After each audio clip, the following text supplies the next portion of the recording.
Hey everyone, today's an update video on some things I've been working on in the garage, as well as one big piece of equipment that I recently ordered that will make things a little bit easier around here. So make sure you keep watching. We're into winter time right now where I'm at, and so I'm in the garage a little bit more than the hotter months. But one thing that I really wanted to get installed to help with heating a little bit this winter was this. I recently installed another ceiling fan in the garage.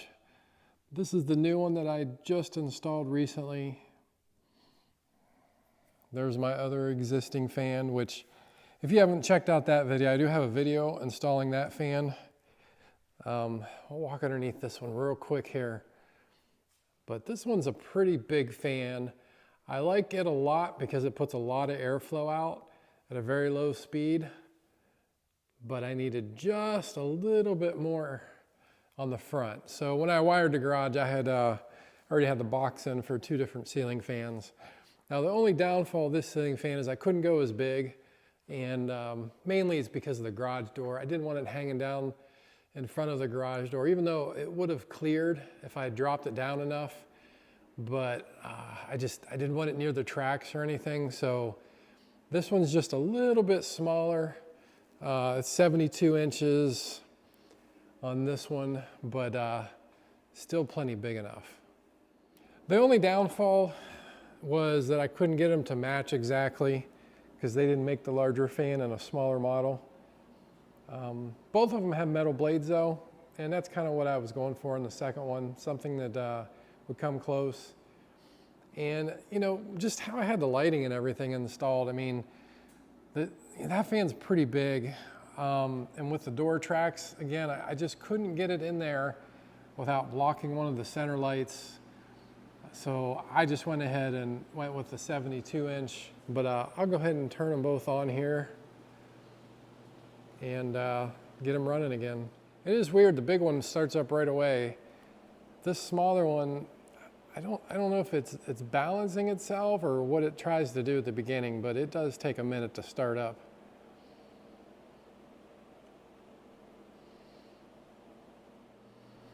I'll show you the remote for the new one that I put up as well. Now it's not like what they consider a high volume, so I have to turn it up just a little bit faster to get about the same amount of airflow. So here's the remote for the fan. I do really like it because it does have 6 speeds to it. This button up here will reverse the direction of the fan, so there's no switch that you have to go up on top there to adjust. It does have timer function, so you can shut it off after a certain amount of time. And then, you know, this is just for the light on the bottom, which, I mean, I'll show you. I didn't really care about the light. I kind of wish that it didn't have a light, but almost all of these have lights on them. And it really doesn't even put off any light, so I probably will not use it much. I mean, compared to the big lights, it's not really necessary. But it's a quiet fan. I have no issues with it. And hopefully it'll last me a long time. One other thing I worked on recently in the garage was I hung a small TV. It actually looks small on the wall there, but it's a 42-inch smart TV. And that's really just for some added noise, I guess, when I'm in the garage working on a few different projects. I did put a pivot mount on it, so I can actually pivot it around different directions. Show you what the mount looks like there. So it does pivot pretty easily. And I can pivot it and but watch it from the loft as well. So I have it at the right height. Let me try to pivot that around for you, and I'll show you what it looks like from the loft. So I've actually only spun this around one time since I've installed it, but we'll see how easy it is to kind of pivot around.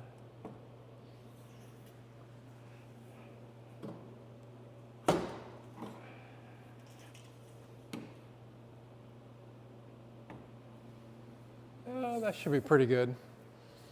So we'll go upstairs here and show you what it looks like.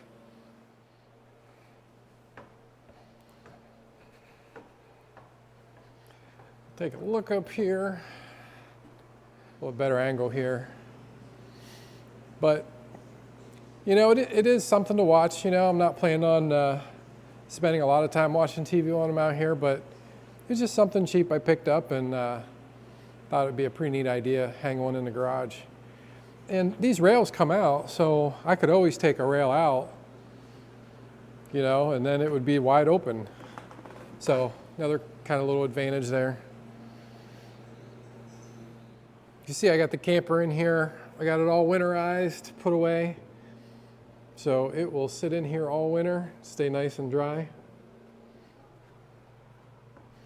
But I'm thinking about adding some more lights. I'm not sure. I mean, it's so dark in the wintertime. I know there's enough light to actually work, but I think I can get it brighter. I have the additional outlets already in the ceiling. I can double them up if I need to. You know, move these lights over just a few feet each way if I want to, but I don't know. What do you guys think? Is too much light a bad thing? I'm not sure. I don't know if you caught this from up in the loft area, but I have these square boxes taped off here. 2 of them. So take a guess.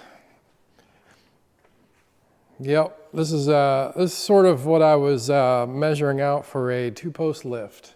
That's the big piece of equipment that's coming here soon. And on order currently, a 2-post lift. And that's approximately where I'm going to put that at. And there's a few different reasons why I'm putting it there. Probably the biggest reason is really that's where I have the concrete poured real deep. So I have plenty of depth. Overall, I think I have about 5 inches everywhere in the garage, but there especially, I probably have anywhere from 10 to 12 inches of concrete with rebar going through there. So it's kind of hard to see, but it actually goes, it extends past each direction here. So almost from that line there to almost that line there is poured extra deep. So I do have some wiggle room that I can go back and forth with, but after doing my measurements and everything for the lift that I'm getting, I think that's a pretty good approximate spot that I'd want to put that post, or both posts I should say. And the reason why is it gives me enough room to pull the biggest vehicle I would have in here, which would be the truck. Gives me enough room to pull that all the way up and then still have maybe about 3 feet between it and say this car here that I have covered. So it would give me plenty of space here, actually probably about where that tripod is. So it still gives me room to walk around, do any engine work that I need to as well with it. And also still would give me room to pull the truck in like I have it here. Actually, I have a few feet up here in the front too. I could actually pull this up a lot further than that, still be able to walk around. And then say I had another vehicle up on the lift, I would be able to back the truck up underneath that other vehicle. For some reason, I was working on a vehicle for, I don't know, a few days or so. I wouldn't leave it up on a 2-post lift very long. But yeah, that's the plan. And I'm not going to tell you quite which lift I ordered yet, but it is a 10,000 pound symmetrical lift. I really liked the asymmetrical ones. They were just a bit more expensive, more than I really wanted to spend. You know, I don't do this for a living, so you know, if I need to work on something, it's just a little weekend project for me. I don't have just big enough repairs that I'm continuously using it, but it will help a ton as far as any of the maintenance that I need to do to a vehicle, any repairs that I need to do to a vehicle. I'll be able to do them a lot easier with a 2-post lift. So yeah, I'm pretty excited. Two-post lift. Never owned one before. I know the four-post is a little bit safer, but if you just take your time, I think we'll be fine with the two-post itself. I did pick up some cheaper hoist safety stands from Harbor Freight. So I plan on assembling those, and anytime I use the two-post, I'll be using those underneath it as well to help steady the vehicle so I don't have any issues. I did mention in my video earlier that it is winter time here, so this furnace up here has been getting a little bit more use this year. As I've been out here in the garage, I've been turning the heat up, and it's been working pretty well. If you watched my last video, you'll see just a little modification I did to the exhaust on it.